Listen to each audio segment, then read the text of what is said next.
सोनपुर गांव में पूनम की ननद संध्या के घर के ठीक सामने रहने वाले लड़के से उसकी शादी हो जाती है। ससुराल पड़ोस में ही होता है उसका। विदाई के वक्त संध्या फूट फूट कर रोती है। तभी उसकी भाभी पूनम अपनी ननद के कान में कहती है, ज्यादा ओवर एक्टिंग मत कर संध्या, दीवार के उस पार तो तेरा मायका है। कभी फुदक कर ससुराल में तो कभी फुदक कर मायके में। इसमें रोने वाली क्या बात है? अगर मैं नहीं रोई तो उस चाय वाले कांड की तरह फिर से ससुराल वाले रिश्ता तोड़ देंगे।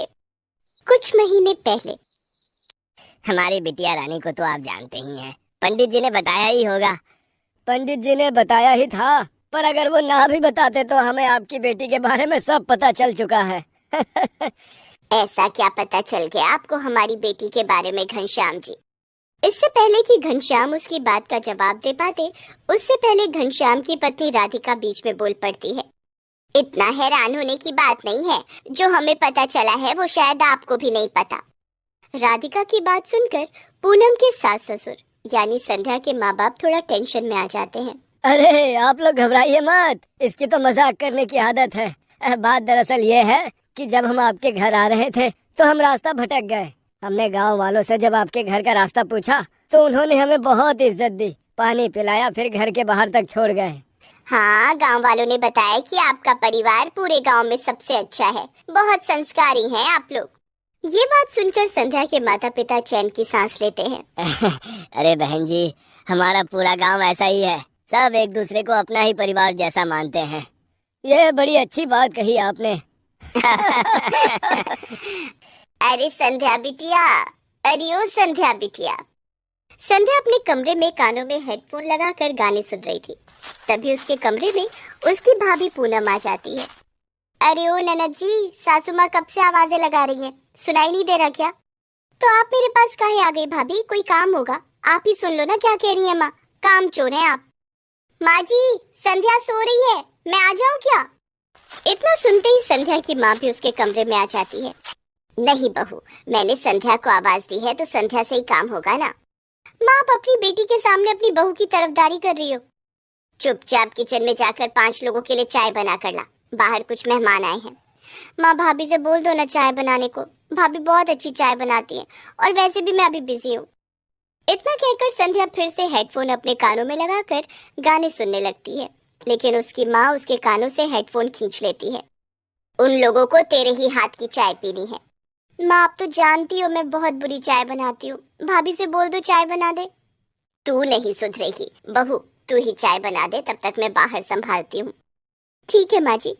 संध्या, तू चाय लेकर बाहर तो जा सकती है ना? हाँ, ये मैं कर सकती हूँ। ठीक है माँ जी, बस मैं 2 मिनट में चाय बनाती हूँ, आप चलो, मैं चाय के साथ संध्या को बाहर भेजती हूँ। देखा, बहू के रूप में मुझे एक बहुत अच्छी बहू मिली है। इतना कहकर पूनम की सास बाहर चली जाती है। अब कम से कम किचन में मेरी मदद तो कर ही सकती है। हाँ, क्यों नहीं भाभी, चलिए। पूनम चाय बना रही है और उसकी ननद संध्या सिर्फ देख रही है। चीनी का डिब्बा कहाँ गया? संध्या देखना चाय उबलने ना पाए, मैं चीनी लेकर आती हूँ। ठीक है भाभी। पूनम चीनी का डिब्बा ढूंढने लगती है। इतने में संध्या के दिमाग में खुराफात घूमने लगती है। भाभी को अपनी तारीफ सुनना बहुत पसंद है ना, आज मौका अच्छा है। इससे पहले कि पूनम कुछ देख पाती, संध्या जल्दी से उस चाय में ढेर सारा नमक और लाल मिर्च पाउडर डाल देती है और गाय की तरह सीधी बनकर खड़ी हो जाती है। ये डाल दी चीनी। थोड़ी देर में चाय बनकर तैयार हो जाती है और संध्या चाय लेकर बाहर चली जाती है, बिल्कुल गाय बनकर। ये है मेरी बेटी संध्या। नमस्ते। खुश रहो बेटा। संध्या चाय देकर वहाँ से चली जाती है। सभी लोग जैसे ही चाय पीते हैं, वैसे ही सब लोगों की चाय गले से उतरने से पहले बाहर आ जाती है। अरे बाप रे, ये चाय है या जहर? आपकी बेटी चाय ऐसी बनाती है तो खाना कैसा बनाती होगी? हाँ बहन जी, हम इतने अमीर तो है नहीं कि खाना बनाने के लिए हम नौकर रख सके। माफ कीजिए, हमें ये रिश्ता मंजूर नहीं है। चलिए यहाँ से। 1 मिनट, हमारी बात तो सुनिए। देखिए, अब हमें कुछ नहीं सुनना। वो लोग संध्या का रिश्ता ठुकरा कर वहाँ से चले जाते हैं। तुमने अपनी लाडली को चाय तक बनाना नहीं सिखाया, गांव वाले क्या सोचेंगे? वो लोग हमारा रिश्ता ठुकरा कर चले गए, कितनी शर्म की बात है। इसमें संध्या की कोई गलती नहीं है। पूनम, यहाँ आओ। क्या हुआ माँ जी? मत कहो मुझे माँ जी, तुम अपनी ननद से इतना जलती हो कि चाय में इतना सारा नमक और लाल मिर्च डाल दी ताकि संध्या की सबके सामने बेइज्जती हो जाए। ये तुम क्या कह रही हो? चाय तो संध्या ने बनाई है ना? नहीं बाबूजी, चाय मैंने ही बनाई है। क्या? इतने में पूनम का पति संजय वहाँ पर आ जाता है। क्या हुआ माँ, सब लोग एक साथ? बेटा, मैं पूनम को अपनी बेटी मानती थी, पर इसकी वजह से आज तेरी बहन का रिश्ता टूट गया। पूनम की वजह से? लेकिन कैसे? संजय की माँ सब कुछ उसे बताती है। माँ जी, भला मैं ऐसा क्यों करूंगी? तो क्या कोई भूत आकर चाय में नमक और मिर्च डालकर चला गया क्या? संध्या को अब बर्दाश्त नहीं होता।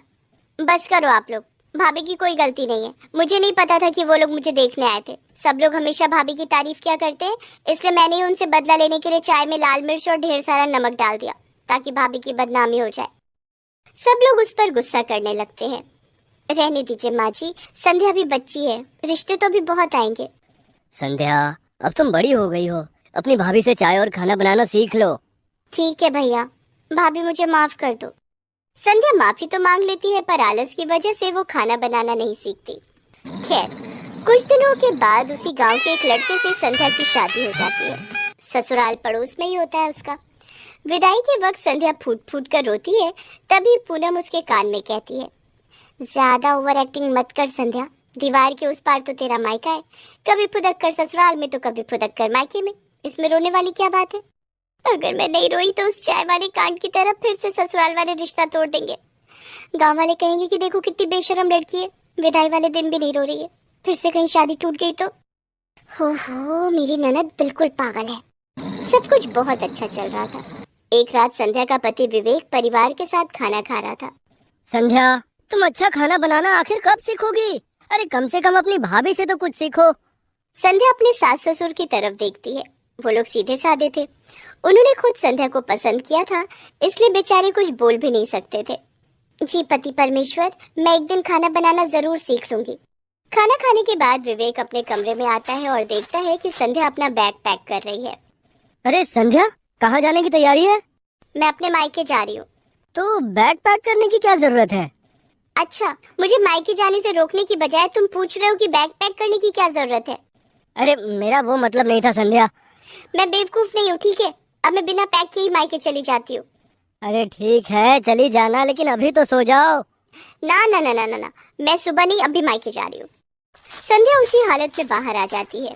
दीवार के उस पार संध्या का मायका था, इसलिए वो दीवार फांद कर अपने मायके जाने लगती है। अरे पागल, रुको, इतनी रात में अपने घर वालों को परेशान मत करो, नीचे उतरो। मैं नहीं उतरूंगी। संध्या दीवार पर चढ़ी हुई है। आवाजें सुनकर मायके और ससुराल वाले बाहर आ जाते हैं। अरे संध्या, इतनी रात में दीवार पर क्यों चढ़ी हो? अच्छा, अब मैं पराई हो गई, अब मैं अपने घर भी नहीं आ सकती।